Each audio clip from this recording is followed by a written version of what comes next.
Hello YouTubers, how you doing? It's me again. Just thought I'd post another video here just to kind of show some of the choice pieces in my collection. What I mean by choice pieces, not so much necessarily the most valuable pieces that I have, but just kind of the pieces that I was extremely excited to find for whatever particular reason, whether it's personal meaning or records I've been looking for a long time and didn't have a good chance to get my hands on and that type of thing. So let me just kind of kick it off here. Um, First one here is the Untitled album by Senior Ross here. Part of the initial release, not the re-release. It just happened actually just a little while ago with the 180 gram vinyl. Um, Absolute great record. Uh, Very good musical type record, as far as just it'll definitely make you listen to music in a different way, listen to this particular album.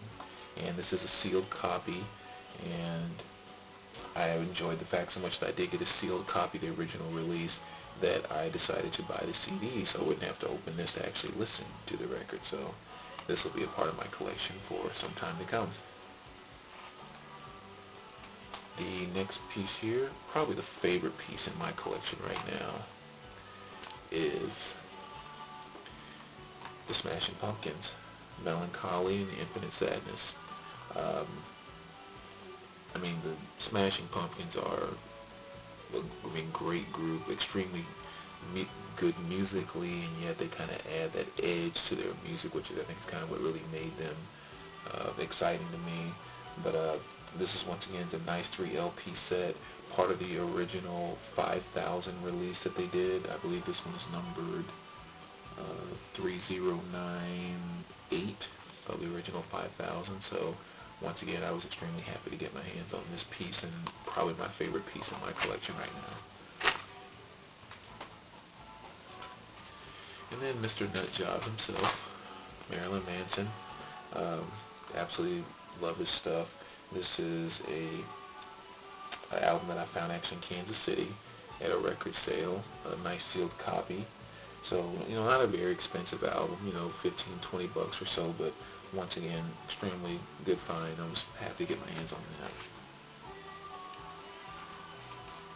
Then we go to one of the best voices to ever be laid on a record. Chris Cornell with Soundgarden, Bad Motorfinger. This is also a very good album. Um, Favorite song on this definitely is probably Outshined. That's just a good, straightforward, in-your-face type song. But this is one of the first albums that actually turned me on to Soundgarden, and I was fortunate enough to find a sealed copy of this, and much like the Senior Ross, I decided to buy the CD so I wouldn't have to ever open the vinyl, so I could keep a sealed copy of that as well. So it only makes sense to go from Soundgarden to Audioslave. Um, Another very good album. Chris Cornell still doing his thing, still kind of showing us that incredible voice that he has, and I think he really carried over well onto this album. So once again, this is not one of the easiest albums to get your hands on, so I was extremely happy to get a hold of what I would probably consider to be a very good plus copy of this particular album. The cover has a little bit of wear at the bottom, but the vinyl, both the vinyls inside are mint, or near mint, I should say. Anytime something's open, it's automatically near mint as far as I'm concerned. It can never be mint again. But I was very happy to find that piece as well. Now the next two are kind of interesting. First one we have here is Bob Dylan, Blonde on Blonde. I'm sure everybody recognizes that cover. Well, this one's kind of unique, and I was happy to find it because this is the one that has You Know Who right there on the cover. The one with, let's just refer to as the girl on the cover, is one of the rare copies of this particular album. And so if you ever stumble across that, definitely get your hands on it. And I was very fortunate because I found this album for about 10 bucks, which was very nice. Um, Once again, it's in pretty good condition. Albums are in good condition. There's a bit of wear on the spine, little bit of ring, excuse me, ring wear trying to come in on the cover, but overall, absolute great find for 10 bucks. So, Blonde on Blonde with the girl in the cover. Then we have another Blind on Blind. And why I put this one in here, I actually, believe it or not, found this record at a yard sale and got it for a couple of bucks. This is a sealed copy of the C2S 841 edition of Bob Dylan's Blind on Blind.